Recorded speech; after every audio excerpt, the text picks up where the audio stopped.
Guys यदि बात करें हम लोग लोकपाल के बारे में, तो लोकपाल बेसिकली है क्या? तो ये गाइज एंटी करप्शन बॉडी है। इसका बेसिकली काम क्या है?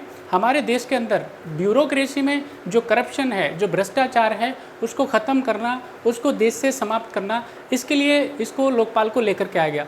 लोकपाल को लाने के लिए लोकपाल और लोकायुक्त एक्ट आया 2013 के अंदर। तो गाइज अगर हम बात करते हैं लोकपाल के कंपोजिशन के बारे में, तो लोकपाल का जो निर्माण है, उसका जो गठन है वो कैसे होता है? तो गाइज यहाँ पे सबसे इम्पोर्टेंट बात आती है कि लोकपाल का जो कंपोजिशन है उसमें 8 मेंबर होंगे, 8 सदस्य होंगे। और यहाँ पे ये जो 8 सदस्य होंगे गाइज, इसमें जो 50-50% का रेशो है, लाइक ये 50% ये जुडिशियल मेंबर्स होंगे और 50% कैसे होंगे? नॉन जुडिशियल मेंबर, यानी 50% न्यायिक सदस्य होंगे और 50% गैर न्यायिक सदस्य होंगे। यहाँ पे गाइज अगर बात करें तो इनमें से एक तो अध्यक्ष होगा और बाकी जो 7 हैं अन्य सदस्य होंगे।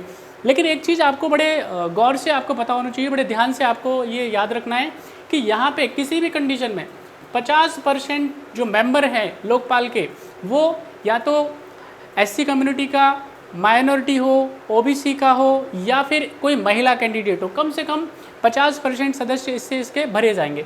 अब यदि हम बात करते हैं किसके बारे में? लोकपाल के अध्यक्ष के बारे में और उनके अन्य सदस्यों के बारे में, तो उसके लिए क्या एलिजिबिलिटी क्राइटेरिया है?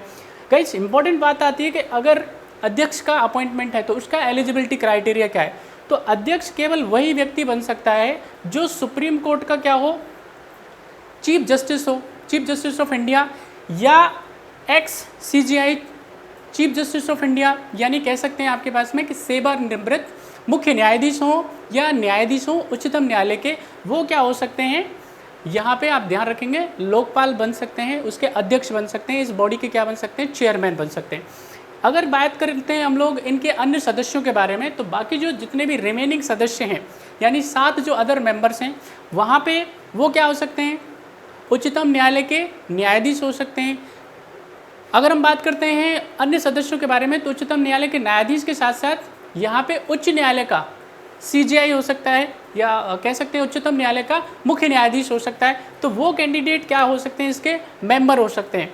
यहाँ पे गाइज अगर हम बात करते हैं मिनिमम एलिजिबिलिटी क्राइटेरिया के बारे में, तो एज लिमिट क्या होगी? तो एज लिमिट गाइज यहाँ पे आपको 45 है।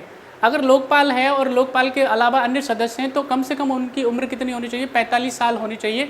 तो वो क्या बन सकते हैं? लोकपाल और लोकपाल के सदस्य बन सकते हैं।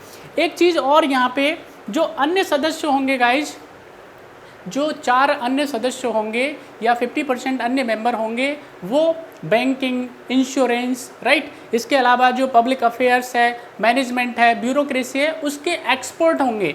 यानी उनके पास में करियर का लंबा अनुभव होगा, कम से कम 25 साल क्या हो, उन्होंने पब्लिक सेवा में काम किया हो। ऐसे सदस्यों को क्या बनाया जाएगा? लोकपाल के अंदर मेंबर बनाया जाएगा, उसका सदस्य बनाया जाएगा। अब यदि हम बात करते हैं किसके बारे में भाई? इनके टर्म के बारे में। तो लोकपाल और उसके सदस्यों का जो टर्म है, उसका टेन्योर है, ऑफिस टर्म है, वो कितना होगा? तो गाइज यहाँ पे सदस्य और बाकी जो मेंबर्स हैं, ठीक है, एक तो लोकपाल और लोकपाल के अलावा अन्य जो सदस्य हैं, उनका 5 साल या 70 एज, दोनों में से कोई भी अगर मान लेते हैं एक पहले होता है, तो वो उसका क्या होगा? सर्विस टर्म होगा, ऑफिस टर्म होगा।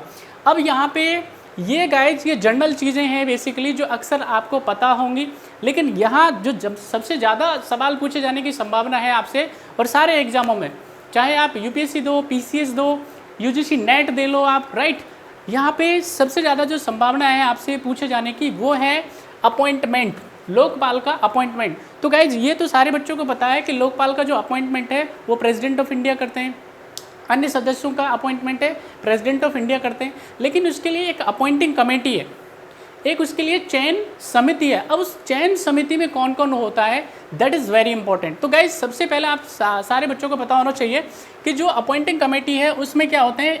एक PM होते हैं, और ये उस अपॉइंटिंग कमेटी के क्या होते हैं? Chairman, ex officio chairman.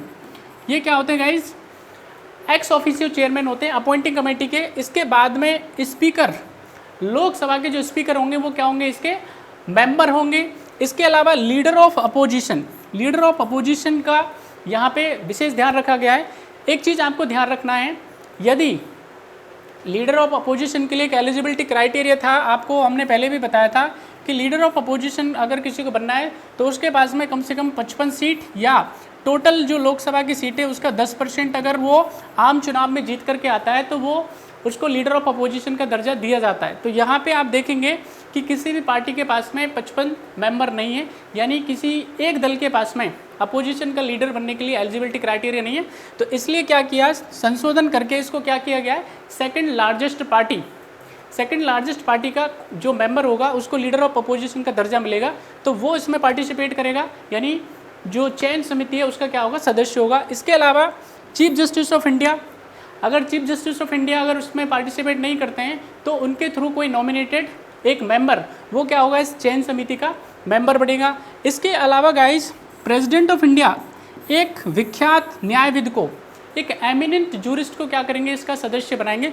तो यहाँ पे गाइज ये जो है बेसिकली चयन समिति होगी जो क्या करेगी, एक ऐसे व्यक्ति को जो हाईएस्ट ऑनरेरी हो, जिसको लंबा अनुभव हो, जिसके ऊपर किसी भी तरह के कोई एलिगेशंस ना लगे हों, इसके अलावा उसे किसी भी न्यायिक सेवा से, किसी राज्य की सेवा से उसे हटाया ना गया हो, इसके अलावा जितनी भी तमाम डिग्निटीज़ हैं उनसे क्या हो, परिपूर्ण व्यक्ति हो, ऐसे व्यक्ति को क्या किया जाएगा, ये जो कमेटी है वो चयन करेगी, उसको चूज करेगी, किसके लिए, लोकपाल बनने के लिए, और अन्य सदस्यों को यहाँ पे चूज किया जाएगा। तो इसके अलावा जो अन्य सर्विस कंडीशंस होती हैं लोकपाल की और अन्य सदस्यों की, कि क्या पेमेंट मिलेगा, क्या उनको क्या हटाने का वेस क्या होगा, किस आधार पे उनको हटाया जाएगा, हटाने की प्रक्रिया क्या होगी, वो वैसी ही है गाइज जैसे कि सुप्रीम कोर्ट के चीफ जस्टिस और अन्य सदस्य होते हैं। तो गाइज ये मोटा मोटा क्या था, आपका लोकपाल के बारे में था। आई होप ये आपको पसंद आएगा, आपको समझ आएगा। बाकी अगले वीडियोज़ में मिलते हैं, अपना ध्यान रखेंगे। Thank you.